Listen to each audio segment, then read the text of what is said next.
They stole my money for a cruise, but their return ticket was straight to ruin. Christmas Eve. I walked into my childhood home expecting warmth, laughter, and family. Instead, I found silence. The tree stood half-decorated, the fireplace cold, and the only sign of life was Grandma sitting alone at the kitchen table, quietly eating leftovers. Confused, I asked where everyone was. She just pushed a folded note across the table. My heart sank as I read. We went on a boat cruise. Paid for with your $10,000 loan. Merry Christmas. I didn't scream. I didn't cry. I smiled. Because right there, I decided this Christmas wouldn't be theirs to celebrate. It would be mine. The first thing I did was call the bank. That so-called loan they took in my name. I froze the account immediately and reported the theft. Then, using a little technical knowledge they didn't know I had, I tracked the booking agency for their cruise. Turns out, it wasn't just any boat.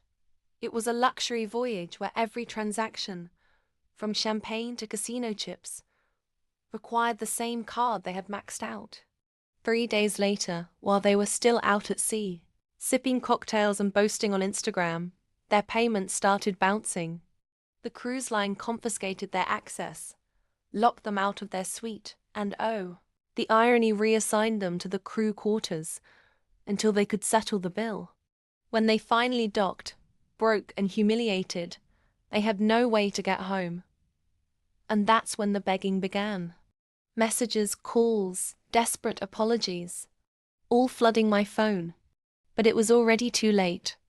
I had moved Grandma into my new apartment, where she was finally treated like royalty. The family house?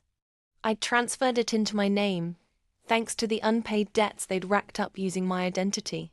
While they begged for a couch to sleep on, movers were already unloading my furniture into my home. Wild part, I didn't just ruin their holiday. I made sure the cruise company pressed charges for fraud. So instead of posting selfies from a yacht, my parents and brother were posting bail. That Christmas, I sat at a candlelit table with Grandma, serving her the kind of feast she deserved. Outside, the snow fell softly. Inside, we toasted not just to survival but to victory. That's the thing about betrayal. It doesn't break you. It sharpens you. And when you strike back, you don't just take revenge, you make sure they never forget the taste of their own greed. If you loved this story of betrayal turned into ultimate payback, make sure you hit that subscribe button and join me for more jaw-dropping stories of revenge, justice, and unstoppable comebacks. Trust me, the next one will leave you speechless.